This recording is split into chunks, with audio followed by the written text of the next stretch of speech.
in your view as experts, in the competition between portal news and the major newspaper websites, how the major newspaper websites could survive or thrive by creating or suggesting or making some better models or better ideas. Would you be able to give some ideas or advice regarding that? If you're in a business up against aggregators, I don't know why you wouldn't be aggregating and curating yourself as well, along with the original content that you have. I'm a huge admirer of Arianna Huffington and the Huffington Post, but I don't think there's anything they do we couldn't get into with the right investments and the right people, plus have what we have. Right. Clark, Sture, a comment? How do you beat an aggregator when it's a dominant player in your market? I think John said it well. One of the legacy media companies I love who does this so well is the Atlantic Monthly through what they call the Atlantic Wire. And I think you'll see, the Atlantic Wire is not just aggregating, but there's a selection process and an editorial choice. No, it's not their original content. Yeah. But you go to them if you love that brand because they'll point you to things you'll be interested in. Correct.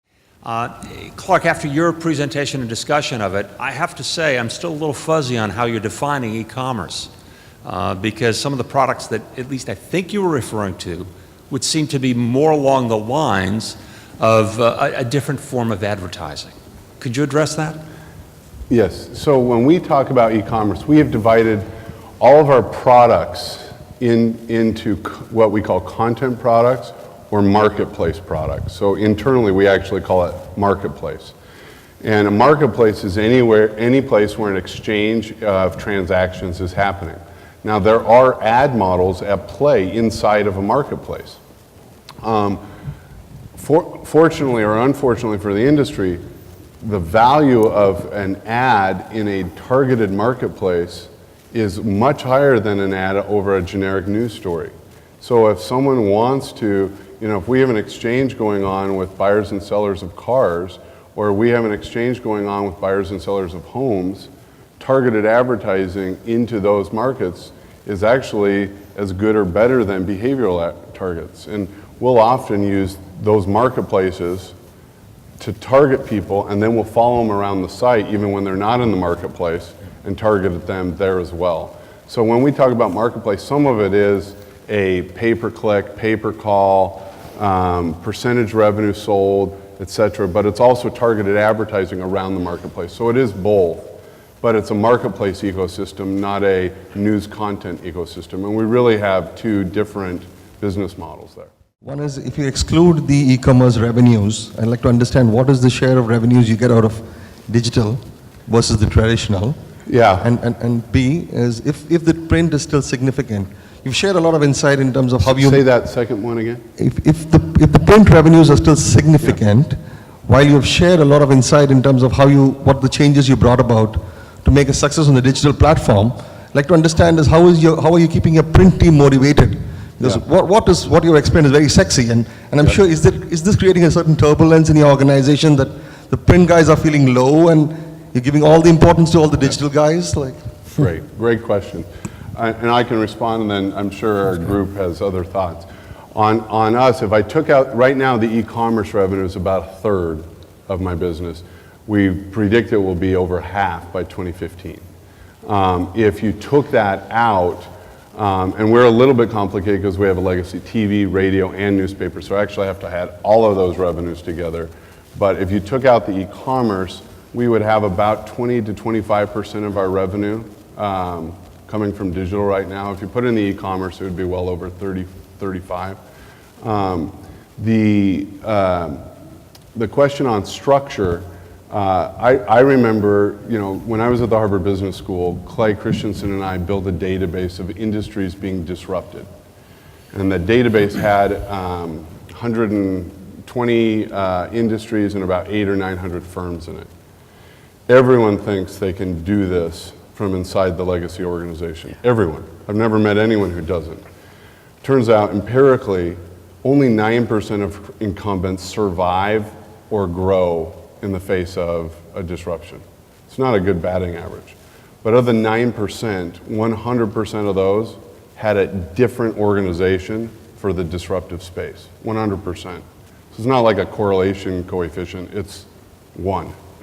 And I remember, you know, and I have talked to, 10 years of my life. By the way, newspapers was not, my goal in life was not to run a newspaper. It was a place to do research 15 years ago. And I spent a lot of time in healthcare and tech, and this is just one of many industries. Everyone thinks they're different, but we're just like every other industry. And I remember when I got into this, people would make the arguments, why don't you just advise us? Get a group of experts, tell the other people what to do, but we'll run it from inside the existing structure. And you listen to those arguments and they sound really intuitive, and people can convince themselves sometimes for 3 or 4 years that it's right. But the data is just overwhelming. And I just had to trust the data, even though people would push on me the other way. And the old organization isn't dying. It is smaller, it's lower cost, it's repositioned. Good grief, it's the fastest print organization, growing organization in the country. We've refocused them on enterprise work around really powerful and important topics. And that's a big enough transition. Yeah. But the transformation had to happen somewhere else. And I think John's words of transition versus transformation are fundamental here. With advertisers still learning the contextual relevancy of their message in different channels and those idiosyncrasies, how do you work with advertisers to deploy their message down all of these new channels?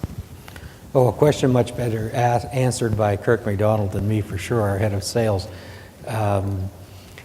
For us, what we try to think about, think of this as a funnel, and I think just about everybody does use a metaphor like this. We're not trying to sell you ad impressions anymore. We're not trying to sell you audience on specific sites. What we're trying to figure out is where you are and what buying intentions you want from the particular advertisers, or if it's a brand awareness campaign. And I think probably this should not have been a revelation to us, but it became a revelation to us when we started buying and selling other people's audience for advertisers, is we had to start to understand that very thing. What is it the advertiser actually wanted, as opposed to selling them, we've got all these people over here and they do various things, etc. So with an ad taxi buy, for example, is us trying to figure out what you, the advertiser, wants to accomplish.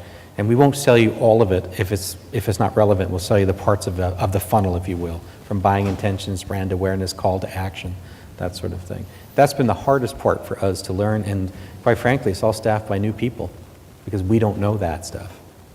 How important is scale in both of your, all three of your organizations, and what advice can you give to smaller newspapers as they try to affect change and transform into profitable companies?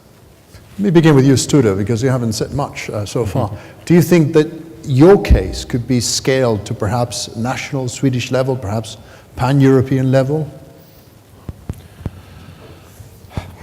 It's hard to say, but I think people are more or less the same.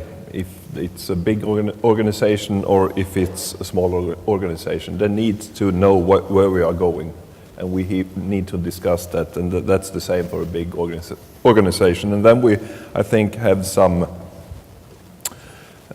must understand that really changing culture takes time. It's not always about some intellectual in your head. It must go down to your stomach as well. And this is the longest yard you ever know, actually. So I think actually we can learn of each other, big as small. Right. Then Clark and John, how scalable is? Well, we're not nearly the size of John, and we are growing. We have long-term international and national reach. But I remember talking to one of the smartest guys I know in the industry, besides these two I'm up here with, is Michael Romaner. And Michael loves to find really hard questions after I present to come ask me. And he came up and really pushed me at a presentation once, and he said, great, okay, e-commerce marketplace. It's big, it's growing, but how are you going to invest in every one of those? Unless you're the size of John, how can you actually do that? And you got smart guys, but There's like vertical competitors with thousands of people in each vertical slice. Which ones of those can you do? And I think the answer is that there's probably half of these we will build ourselves.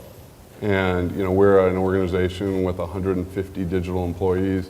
We're growing and expanding very fastly, but that's not gigantic. And we believe about half of these we can build ourselves. I mean, Deals platform, Deals Mouse platform, those are very simple. Search, that's a lot more complicated. But a dashboard for a marketplace, that's something we believe we can invest in. And so I think you have to ask yourself, what can you build? Do you have a team who can build it? And then what should you partner with? And you look at someone like Chris Hendricks at McClatchy, those answers change all the time. Sometimes he's building, sometimes he's partnering, and once he loans the business, then he's building. And I think, but I think you can do it at a certain level of scale. If not, you need to look at partnership.